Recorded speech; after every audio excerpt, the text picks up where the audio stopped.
Alors, il faut savoir, on parlait de ce verset dans le Coran al-Karim où Allah Ta'ala, il nous parle euh, de ceux qui ne croient pas en Allah.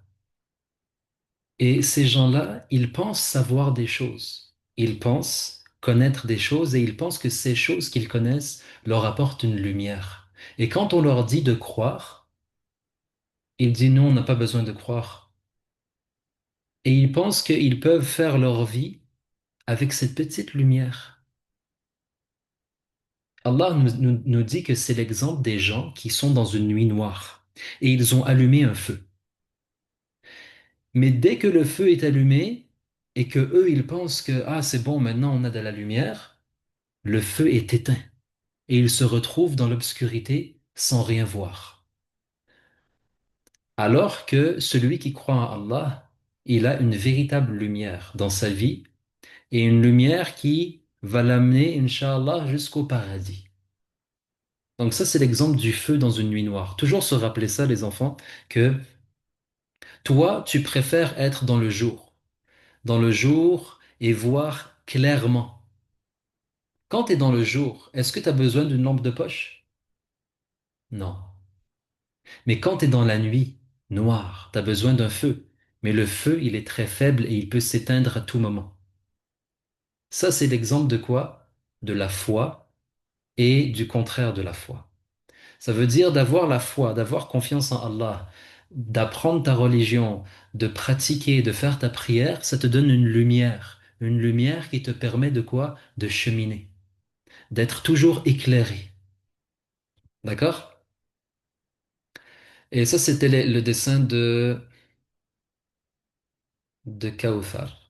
Et ça, on a un autre dessin ici de Isa, qui nous a dessiné un feu, encore une fois, un feu qui a été allumé dans la nuit noire. La nuit noire, c'est l'obscurité, c'est l'ignorance. Et la personne, elle pense savoir. Mais en réalité, cette lumière, rapidement, quoi, elle diminue et elle disparaît. Ce qui fait que la personne, elle se retrouve encore dans le noir. Et on a aussi ce dessin de Marie, un petit feu dans la nuit noire. Et maintenant, on passe au troisième dessin, qui est l'idée de quoi? De l'âne, que Allah nous parle dans sourate Al-Jumu'ah. Allah nous dit l'exemple de ceux qui ont appris la Tawrat. Donc Allah nous parle des gens qui, à l'époque, ils ont appris la Tawrat. C'était le livre de quel prophète la Tawrat? Est-ce que quelqu'un sait?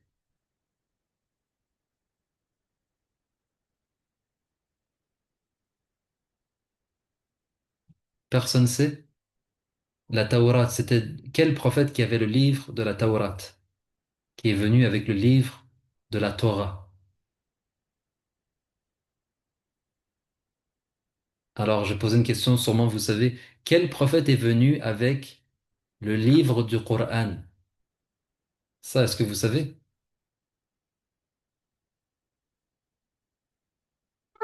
Mohammed sallallahu alayhi wa sallam. Sallallahu alayhi wa sallam. Eh bien, la Tawrat, elle est venue avec le prophète Moussa. Prophète Moussa, alayhi salam. Eh bien, le prophète Moussa, alayhi salam, il est venu. Ah, Moussa, il va pouvoir.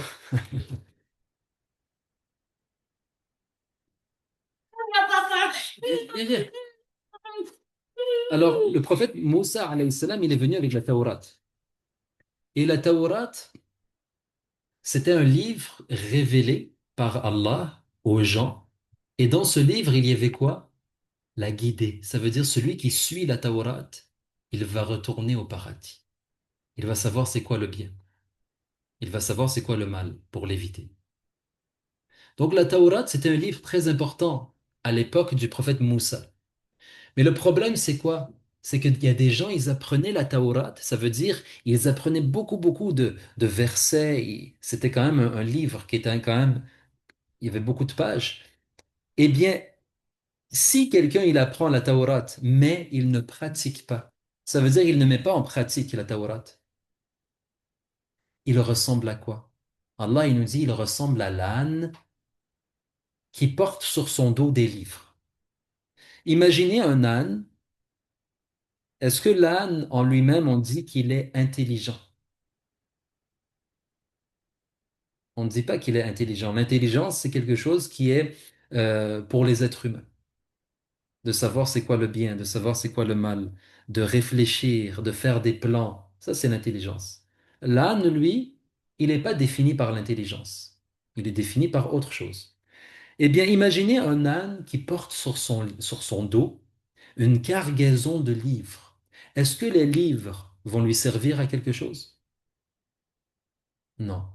Les livres ne vont faire que quoi? Que l'alourdir et le fatiguer. Et finalement, il va marcher et il va se briser le dos. Et il va se faire mal aux jambes.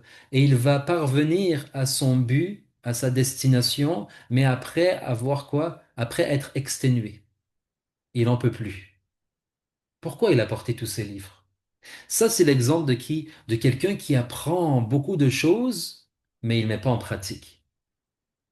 De nos jours, c'est à l'exemple de qui? De quelqu'un qui apprend le Coran, il apprend beaucoup de versets, il apprend beaucoup de hadiths, mais il ne met jamais en pratique. Par exemple, quelqu'un qui a appris que le prophète sallallahu alayhi wa sallam, il a dit le meilleur parmi vous, c'est celui qui est le meilleur avec sa famille. Il connaît ce hadith par cœur, mais quand il rentre chez lui, il se met à parler mal à tout le monde, à insulter les autres. Ou un autre, il a appris que sourire, c'est une aumône, et que sourire, c'est mettre de la joie dans le cœur des autres. Et ça a beaucoup de hasanat. Il sait ça, mais il sourit jamais. Alors ça lui sert à quoi de savoir s'il ne met pas en pratique? C'est pour ça, nous, si on ne veut pas ressembler à un âne qui porte sur son dos des livres, tout ce qu'on sait et tout ce qu'on apprend, il faut le pratiquer, Inch'Allah. N'hésitez pas si vous avez une question. Donc ça, c'est le dessin de Aïssa. Et voici un autre dessin d'un âne qui porte sur son dos des livres. Les livres, ça représente la connaissance. Tout ce que tu apprends, pratique-le. C'est pour ça le prophète sallallahu alayhi wa sallam, il disait Allahumma inni a'udhu bika min ilmin la yanfa'.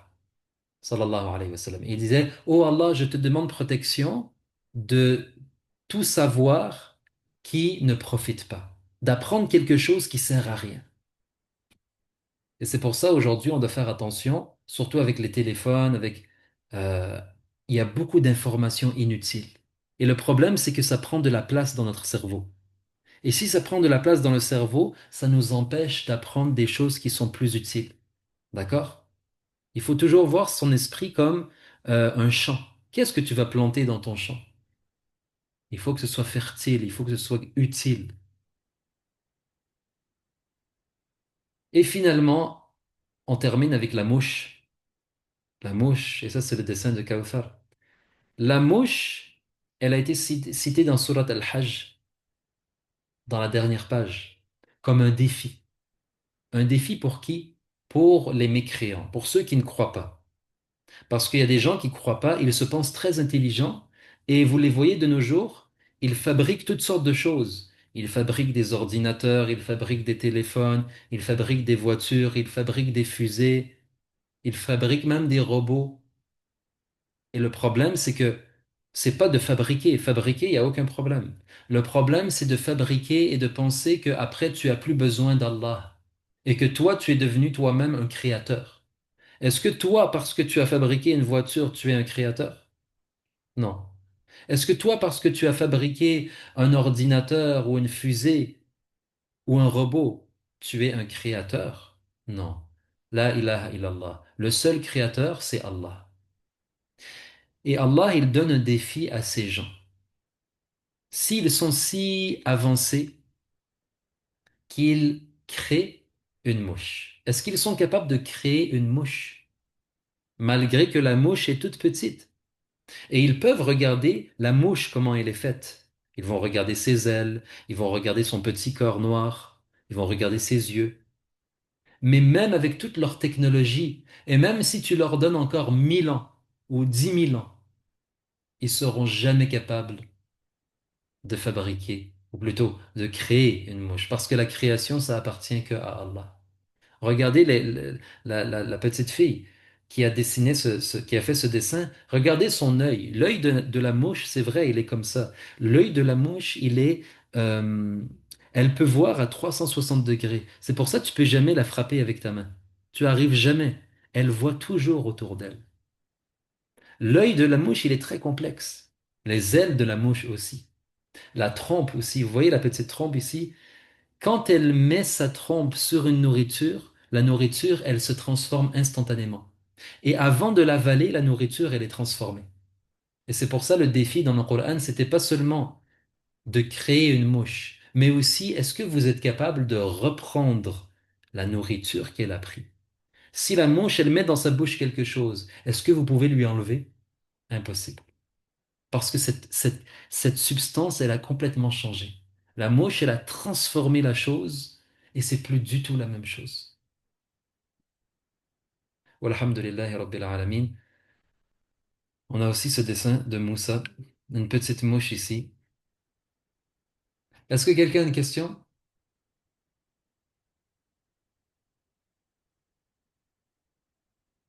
Alors, c'était le cours d'aujourd'hui. Subhana rabbika rabbil izzati amma yasifun wa salamun ala al-mursalin walhamdulillahi rabbil alamin. Inch'Allah, le dimanche prochain, on continuera. Je demanderai d'autres dessins. Si vous voulez participer, n'hésitez pas. Barakallahu fikum et à très bientôt. Assalamu alaikum wa rahmatullah.